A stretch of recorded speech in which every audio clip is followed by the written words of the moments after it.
Hello, Malcolm here, and welcome to Quiet Time Coaching, episode 15.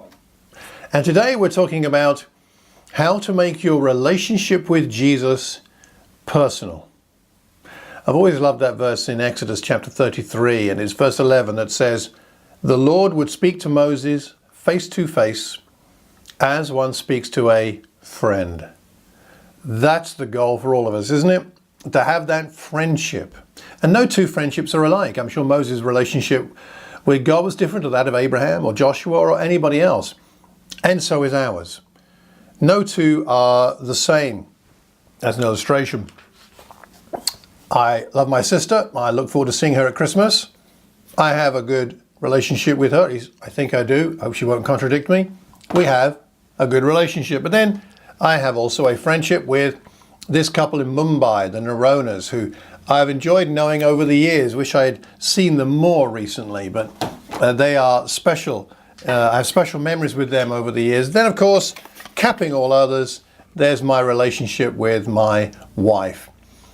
Deepest, most enduring, longest, special relationship on this earth that I have. All of those relationships are important. None of them are the same as each other. No, they're very different. They have overlap in some ways, of course, but they're different. And our relationship personally with Jesus is meant to be different from anybody else's. Jesus did promise us this friendship. "I no longer call you servants," he says in John 15, verse 15, "because a servant does not know his master's business. Instead, I have called you friends." Now, what about your relationship with Jesus? Is it unique? Is it different? Is it personal? Or is it a cookie cutter friendship? One too alike to other people's because you think your relationship with Jesus is meant to be the same as somebody else's? Well, I would beg to differ and say that I think our relationship with Jesus is meant to be different and personal and unique. How do we get that? How do we find that? This came to mind because of something that happened last Sunday. We had a special church service in Watford, and you'll find the details on the Watford YouTube channel and podcast feed. We talked about grief and how we can help our friends who are going through a time of loss. And we're looking for passages in the Bible that would help with that. And we looked at John chapter 11, and here's what I noticed. So in John chapter 11, as you may know, Lazarus dies, and then Jesus goes to comfort Mary and Martha and to be with them in their loss. And ultimately, he raises Lazarus from the dead, but that's not the point of our story here, or what we're talking about. So I've preached on this section in John chapter 11 many times. I've spoken on it. I've even written about it in my book, and you can find that and Elephant Swimming Pool on Amazon and various places. But I think I've missed something because of the angle from which I'm looking at it. Now, what we noticed on Sunday was that Jesus treats Mary and Martha very differently. They both come out to see him. They both accuse him with more or less the same words in John chapter 11, verse 21 and 32. Both Martha and Mary say, "If you had been here, my brother would not have died." So the same words, the same plea, the same accusation, you could say. But they approach Jesus differently. Martha comes straight out to see him. Mary stays at home at first. Martha discusses the situation with Jesus. They have a bit of a conversation. Mary doesn't do anything, at least not recorded, more than state her accusation. With Martha, Jesus discusses the next life, his identity and belief in him. With Mary, he simply weeps. That's all he does. In other words, the women are different with Jesus, and Jesus is different with the women, with Mary and Martha. In other words, it's personal. It's always personal with Jesus. It's always different, person to person. So do you see your relationship with Jesus as something that's very personal and unique to you?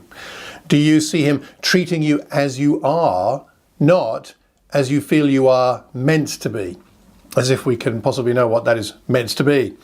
Are you measuring yourself against other people? That's often a way to create problems in our relationship with Jesus. I think taking other people from inspiration from other people is absolutely fine. The example of other people can be useful. In Hebrews chapter 13, verse 7, it says, "Remember your leaders who spoke the word of God to you. Consider the outcome of their way of life and imitate their faith." No problem with that. But a negative comparison in our relationship with Jesus is not helpful. Comparisons are odious, as they say. And I think I spent quite a lot of my early Christian life comparing my relationship with Jesus with other people's relationship with Jesus, feeling that my relationship with God wasn't adequate. I didn't pray long enough. There were always people who prayed longer than me. I didn't pray loud enough. There were always people who had more decibels in their prayer life than me. I didn't pray with enough intensity. There were people who seemed to just have that extra grit and determination and perhaps would frown in their prayers. And I didn't have the same level as them. It created a great sense of inadequacy in me, but it also meant that I didn't feel that my relationship with God was my own. The guilt piled up until I realized one day, somehow, I don't know whether it was a conversation or a book I read or what, but I realized that Jesus didn't want to have a relationship with me defined by how others connected with him. Instead, I was invited by God into a relationship with him that was personal and that would develop over time and would develop more and more as a personal, individual, unique connection. How can we develop this personal side of our walk with God? Well, there are lots of ways, but here are 3 that I have found particularly helpful. Number 1, try new things. Don't get stuck in a rut. Don't do the same thing all the time. Try new things. Follow the rabbit trail. You read a verse that inspires you, read the other verses around it. Read other verses on the same topic. You find a topic, you find a theme, you find a Bible character whose relationship with God inspires you.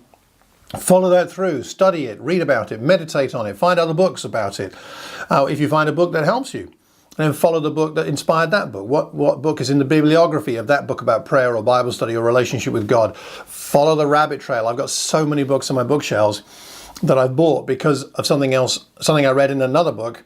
And I thought, that's a good point. I wonder who said that. They quoted someone from another book. I bought that book, and that's led me to another book. And some of those books, frankly, were duds, but most of them were really helpful and led me on to something else that helped to develop the personal side of my relationship with God. So, number 1, try new things. Number 2, learn from others. Now, given the caveats I've already given about not feeling like your relationship with God has to be the same as anybody else's, nonetheless, there's a lot we can learn from other people.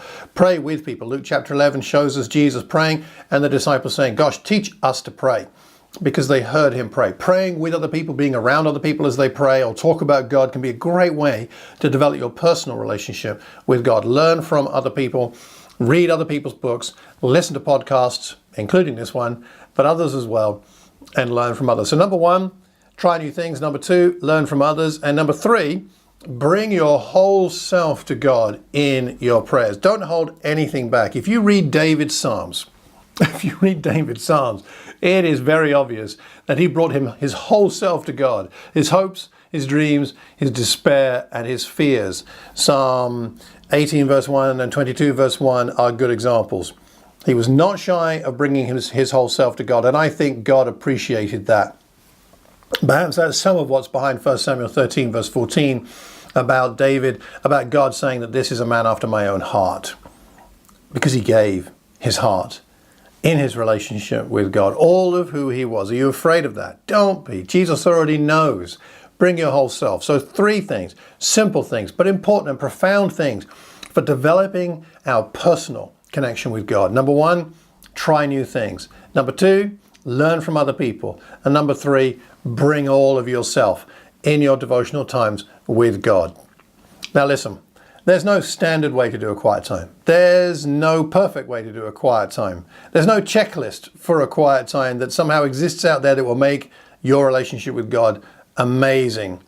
There are ways to have an amazing relationship with God, but not through somebody else's ideas of you must do it this way.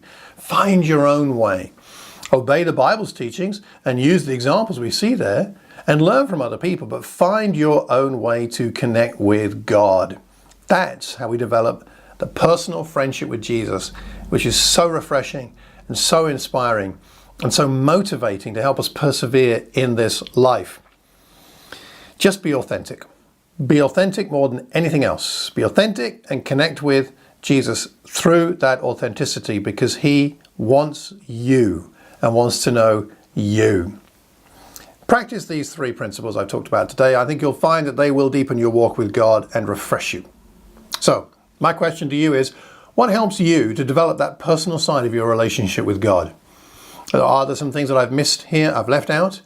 Are there some things that you've tried and practiced that you'd like to let us know about? Please do comment wherever you hear or see this recording, because as you comment, other people can read it, and then they can learn, and we can learn from one another. Because let's face it, we learn best when we learn in community. So leave a note and let's all learn together. And I have one favor to ask. Please pass on the link to this recording to one other person, just one other person, so that they hopefully can benefit not just from what I've said, but from the comments other people leave as well. Pass it on to one other person. Well, thanks so much for taking the time to listen to this and to leave comments. And I appreciate your desire to be closer to God and have a personal relationship and a real deep friendship with Jesus Christ. So until the next time, I hope you have a wonderful week of quality quiet times, and God bless.